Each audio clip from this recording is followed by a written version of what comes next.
Yes, hindi po maganda kung ito po ay mauulit. So ito po talaga ay paiimbestigahan ng Pangulo at sa tulong na rin po ni DOTR Secretary Vince Dizon.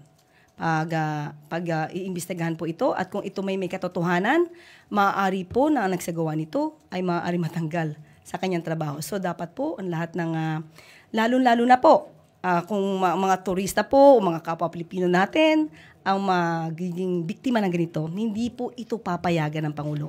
So may kailangan po managot kung mayroon dapat managot after thorough investigation. May we know po kung ano po yung naging pagtanggap ng Pangulo dito sa balita na ito? Nagalit man siya o nadismaya sa nangyari? Ang Pangulo man po kasi ay laging sasabihin na dapat munang imbestigahan. Hindi po kasi siya agad nagbibigay ng kanyang konklusyon hanggat hindi po kumpleto ang pag-iimbestiga na dapat gawin. Christian Yusores, Radio 630.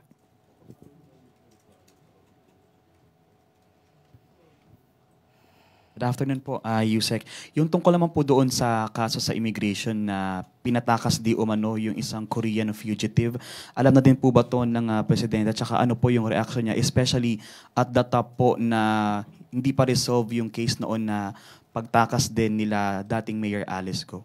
Opo, nagkaroon na po ng press briefing ang Bureau of Immigration sa pamamagitan po ni Commissioner Viado. At ito po ay nahuli agad. Agad-agad po nahuli ito. At ayon po sa kanilang investigasyon ay mayroon pong sangkot na mula taga Bureau of Immigration. Kaya po itong dalawang to na sangkot at malamang po ay mayroon pang iba at iniimbestigahan pa po, ay tinanggal agad-agad sa kanilang posisyon.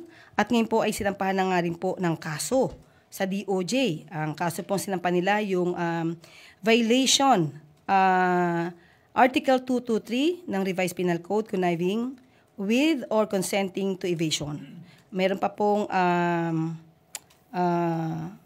so yun po, ang mga ibang mga kinaso niya po at alamin pa rin po natin kung ano pang, maliban pa po sa criminal case, nagpe-prepare na rin po sila ng administrative case para dito sa mga sangkot sa nasabing pagtakas ng Koreano. Sorry po. Sa institution, ma'am, ng BI, may directive po bang specific ang Pangulo kung kailangan bang linisin? Kasi this is not the first time na na-involve ang immigration sa mga ganitong klase ng kaso po. Opo. Kapag ka po ganyan may nangyayaring anomalya, hindi po ito pinapalagpas ng Pangulo. Lagi po ito sinasabihan kung sino man po yung pinaka-head ng agency na dapat, kung dapat magkaroon ng investigasyong maagaran, dapat gawin po at dapat bigyan ng solusyon ang anumang issues o problema.